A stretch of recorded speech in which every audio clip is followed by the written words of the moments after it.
Good morning, good morning, good morning. My name is Pastor Michael. I'm one of the pastors here at the church. Excited to have you with us on this incredibly beautiful Sunday morning. Do y'all remember when February used to be a winter month?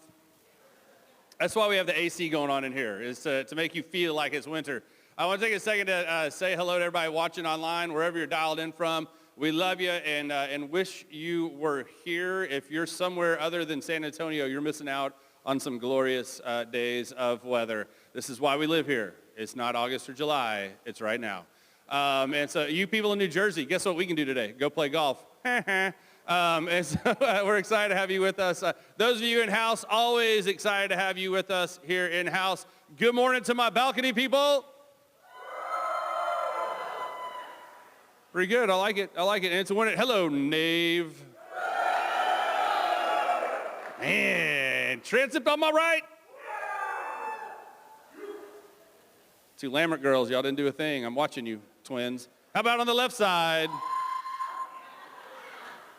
She's owning it. Winner every week. We are, there's been a lot going on over the past few days here, and we have some neat stuff coming up. On Wednesday, this past Wednesday, we had a date night deal. Date night challenge. It was a wonderful time in Fellowship Hall. We had some people come, a couple come and speak about marriage and the biblical idea of marriage and why God designed it, the way that he designed it and the purpose of it and how we can fulfill it in a healthy marriage. It was really great, really exciting evening. There was a game.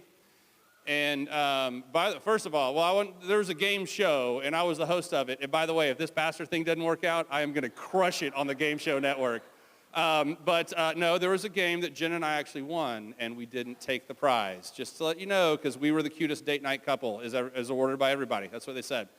Not really true story. But it was great. There's a small group coming out of that, and if you would like more information about how to build a stronger marriage, because let's be honest, even the greatest marriage can get better.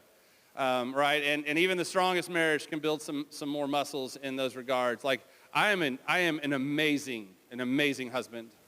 Just amazing. But I could probably be better. Let's be a lot better. Jen is practically perfect in every way. She's the Mary Poppins of wives.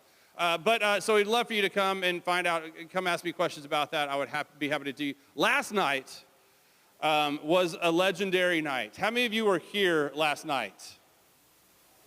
Oh yeah. How many of you got your groove on? It was the daddy and daughter dance last night, and I asked Miss Natalie, I said, how many people were here last night? And she said 9,000.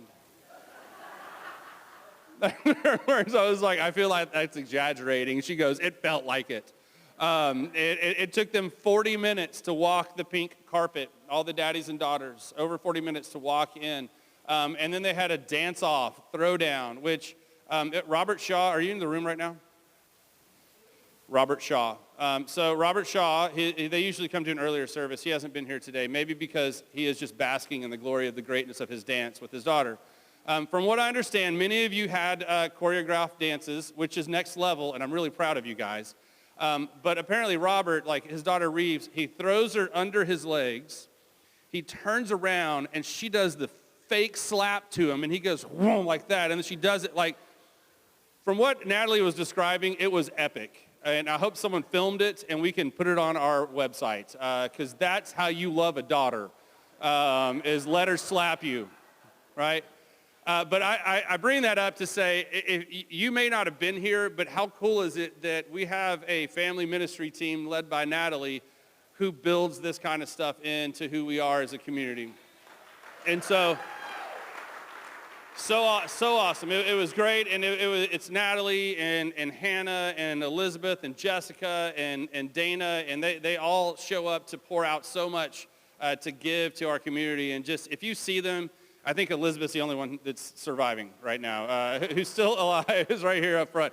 Just to say thank you to one of them, if you would, please. That would be very appreciative from my standpoint. Okay, now we're in what we call the Christmas to Easter corridor, and it's very quick for people in church life, because we have a lot of really big events that come in a very short period of time, because guess what happens on Wednesday? Ash Wednesday, Yeah, we're going to get our ashes on. Get your ashes on, everybody. We are going to, it's the beginning of the Lenten season. We will have a Lenten series that we do begin next in 2 Sundays. But this Wednesday, we're going to have an Ash Wednesday service. It'll be at 7:30 a.m. here in the sanctuary. It's going to be a very, very short, brief. There will be some canned music. I will give maybe a very brief talk. It's mainly going to be about just, excuse me, the imposition of ashes, which is what it's called. And I always think that's funny, but we're going to put ashes on you. So if you would like to come Wednesday morning, the prayer team will be here, and they will be implementing ashes on to foreheads, and I will be standing far away from that because it just words me out a little bit, and because you all have greasy foreheads. I don't know if you know this, but thanks for laughing at that one. I appreciate that. So that is Wednesday, 7:30. But today we're on the third part of our A Culture of Love series. And what we did is, in February, we talk about relationships and love and families and things like that. But this year, I've kind of focused on the church. And what does it look like for the church to take on the culture of love that Jesus asked us? If Jesus asked us to be his representation in the world, then we ought to look like Jesus. And how Jesus looks is loving. God is love. And so if we are God's representatives, and if we are supposed to show the world what Christ looks like, then we better get it right. And so we need to be a community, a church, both little and big C, that loves.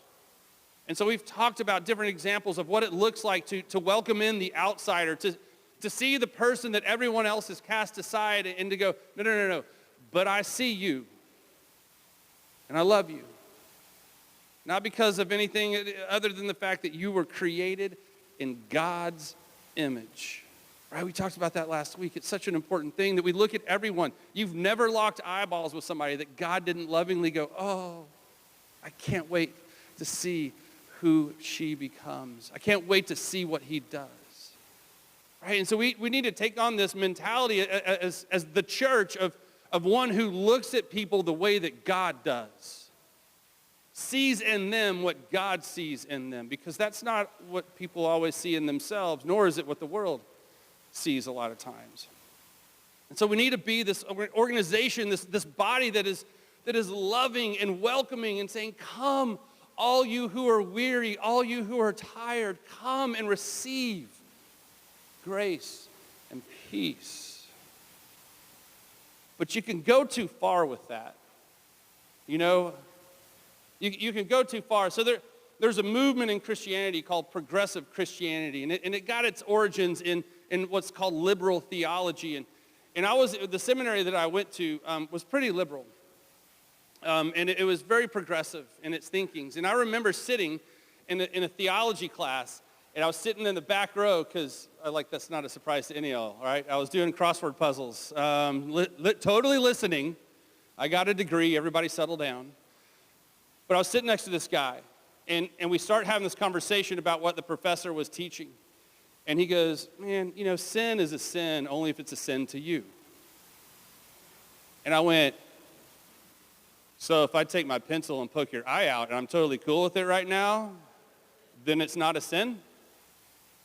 He's like, well, yeah. It's like, that's the stupidest thing I've ever heard, man. Like, are you kidding me? Why are you trying to become a pastor if you believe that sin is only a sin if it's a sin to you? That's not right, nor is it healthy. Okay, those of you who have kids, especially young kids, do you just go like, hey, we're going out tonight, 8-year-old, have fun, do whatever you want to do, right? No. Like my son, you all know my son, right? He's large. He's been tall for a while. He could have driven for the last 7 years, and no one would have stopped him because he looked like an adult. Like, he's an 8-year-old at 6 foot tall. And it's just like, he wasn't that tall at 8-year-old, but it was pretty close. Get in his car, just, here you go, buddy. You're old enough, go ahead, knock yourself out. And everyone else on the street. I mean, it's those of you who are teachers, right? When you set your school year up, you create boundaries. Because it's like, hey, this is our dance boundaries. We don't dance outside this circle. Because when we do, things go bad.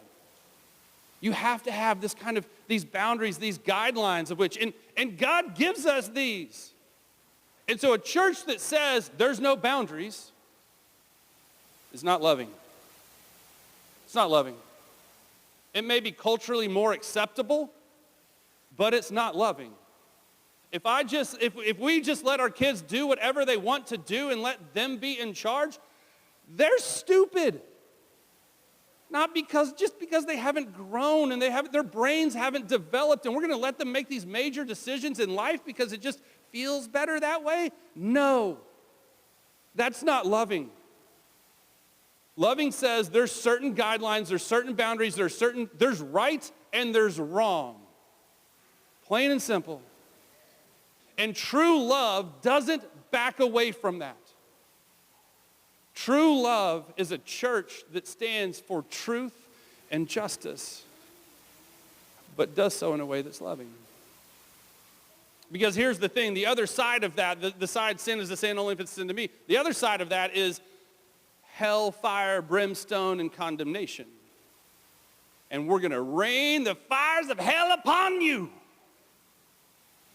That's the other side of it, isn't it? See, I think what we do, what we lose ourselves in a lot of times is what Jesus said in the Sermon on the Mount, which I think I think Jesus was really funny, and I think y'all don't just have a good sense of humor to catch all of his jokes. But this is one of them, I think. He says, why are you so concerned about the speck in one's eye when you got a big old plank up in your own? I just picture him doing that to drive the point home, right? Like we're so concerned about everyone else's sin, but we don't want to confront or look at our own. See, there's the thing, and that's the balance is we have to understand that we have to be a church. The church needs to stand for truth. It needs to stand for right and wrong. But boy, the first place we ought to do that, you can clap, that's okay. No, please don't. But the first place we need to do that is in our own home. The first place we need to do that is to investigate those planks that are in our own eyes. We need to confront the sins in our own life before we go out and start judging others. But let's be honest, judging others is a whole lot more fun. Isn't it? Come on, you all sit there and judge people. Jen and I were at the rodeo last night, people watching, judging left and right. Like, girl, you should not be wearing that shirt. That is not appropriate anywhere, even in your own home. Just get rid of it. Just sitting there on high, just watching people and just making judgments. You do it too. Don't think, get that plank out of your eye. See, but I think what we need to do is really turn inwardly and look at ourselves first. We need to look at it as a congregation. We need to look as the Big C Church and see where we have failed, where we have chosen our way and focused too much on us rather than on him. Because that's what sin is. Sin is choosing our own way rather than his. Sin is saying, hey God, thanks for birth, I've got it from here. Sin is thinking more highly of ourselves than we ought to. So what I really think we need to do as a congregation, as a church, as the Big C Church is heck, pick up what those kids in Asbury are doing. Hey, let's get back into Jesus. Let's get back into the Spirit and the fire. As we were walking out, Jordan goes, we didn't start the fire. And I went into Billy Joel immediately. We didn't light it, but we tried to fight it. I was like, no, we're trying to ignite it. He's like, we're going to set gasoline on that sucker. Like, Jordan was like fired up out here. It was greatness. Randy Travis, not so much. Your daughters asked if I would call you Randy Travis this morning, so I had to throw it in there. Right? But we need to pick up what they're laying down. That there's a group of kids, like it's on my computer right now. I was late coming in to pray with the worship team before the service because I was like just sucked into what these college kids are doing in Kentucky. And I was watching what was happening there, and I was just seeing this. I was like, gosh, this is so amazing. This is great. Before revival happens, repentance must come. See, but before, the way that God sets all this up is when you're ready, when you realize that you're not all that there is, when you realize it's more about me than it is you, then we're going to start something.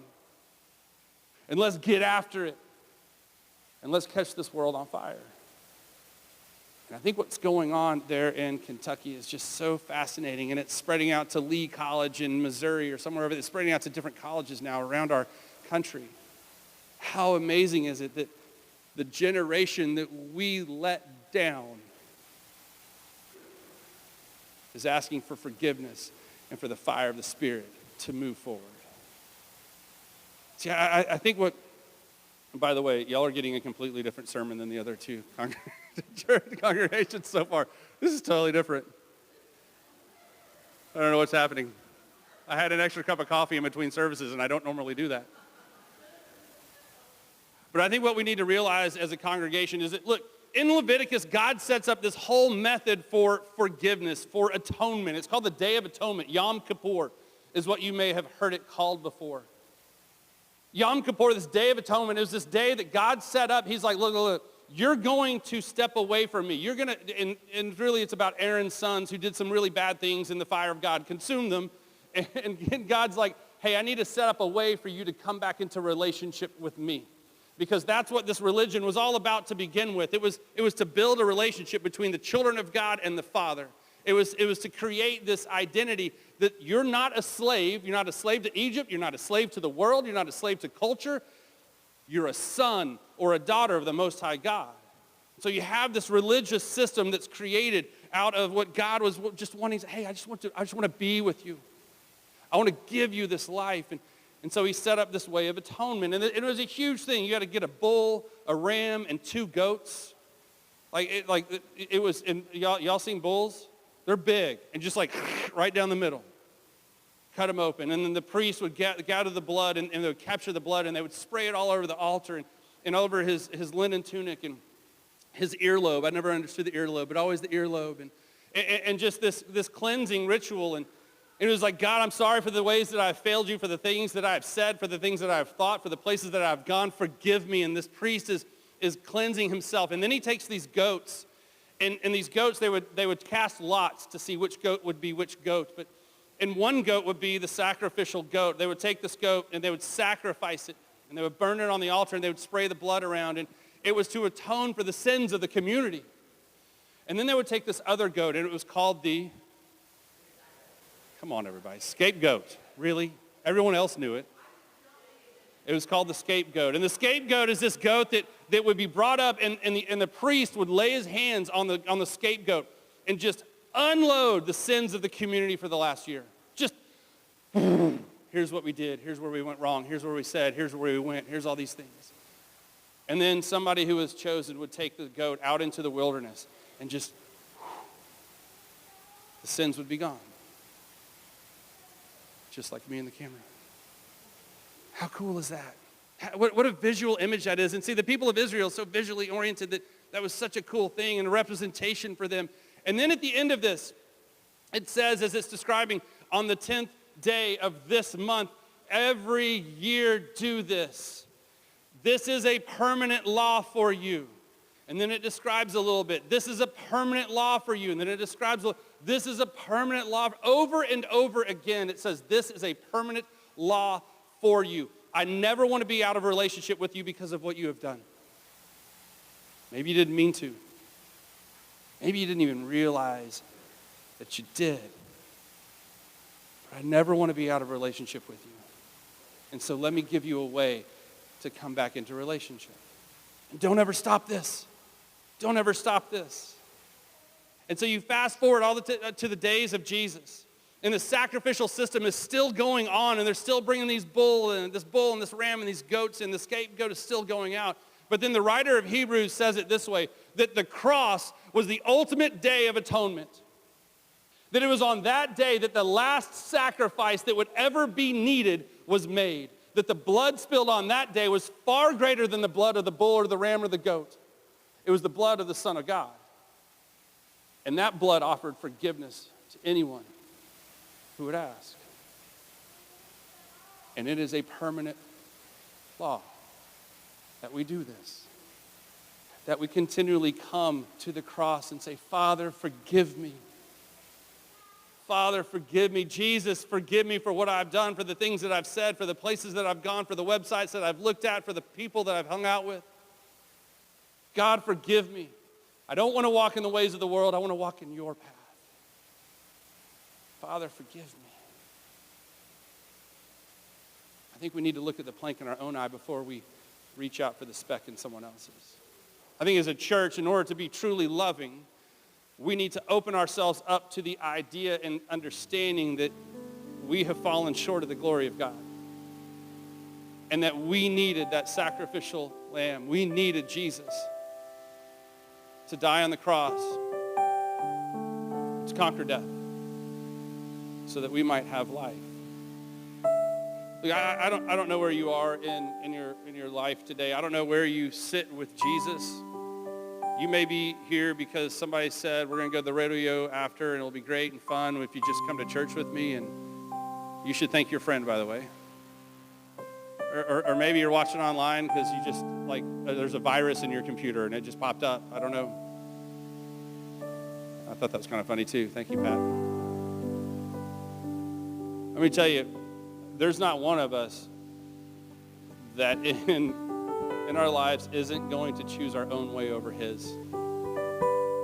And there's not one of us that knows Jesus that isn't a representation of him and his love to the world. And so if we truly are going to be the church that God has called us to be, both little and big C, can we start with repentance and confession and then catch on to that fire of revival? So this morning, the prayer team is going to be in the back of the sanctuary, as they always are every Sunday. The ushers are coming forward right now. I'm going to invite y'all forward right now, ushers, to receive the offering.